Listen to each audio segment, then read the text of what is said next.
નમસ્કાર, હું છું પ્રિયા અને તમે જોઈ રહ્યા છો જનતા કી જાણકારી ન્યૂઝ।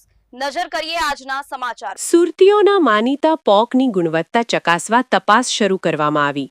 ઘી, પનીર, ચીઝ બાદ હવે પોકની ચીજવસ્તુઓમાં ભેળસેળની ગંધ। પાલિકાના આરોગ્ય અને ફૂડ વિભાગ દ્વારા 22 જેટલા સેમ્પલો લેવાયા।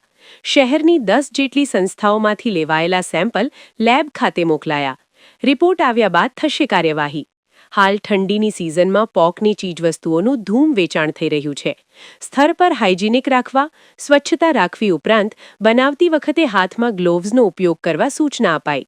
Reporter Sunil Ganjawala, Surat. Thakor food safety officer, Surat મહાનગરપાલિકા, deputy commissioner health and hospital સાહેબ શ્રી તથા આરોગ્ય અધિકારી સાહેબ શ્રીની સૂચના અન્વયે ચાલુ શિયાળાની સિઝનમાં પોંકથી બનતી વાનગીઓ જે કે પોંકવડા, સેવ વગેરેનું સૌથી વધુ ઉત્પાદન તથા વેચાણ થતું હોય એ પોંકવડા તથા સેવ બનાવતી સંસ્થાઓની સુરત મહાનગરપાલિકાના વિસ્તારમાં આવેલ Rander zone, Athwa zone, central zone વગેરેમાંથી પોંકવડા તથા સેવના નમૂનાઓ લઈ પૃથ્થકરણથી પબ્લિક લેબોરેટરી ખાતે મોકલી આપવાની કામગીરી કરવામાં આવી છે અને જેના પૃથ્થકરણ અહેવાલ આવ્યાથી આગળની કાર્યવાહી કરવામાં આવશે। ફૂડ સેફ્ટી એક્ટ 2006 આગળની કાર્યવાહી કરવામાં આવશે।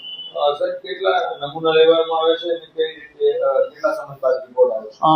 આશરે 10 જેટલી સંસ્થાઓ તપાસ કરવામાં આવી છે અને 12 થી 13 નમૂનાઓ લેવામાં આવ્યા છે અને જેમ બને તેમ જલ્દી રિઝલ્ટ મેળવી લેવાની પ્રાયોરિટી આપવામાં આવશે।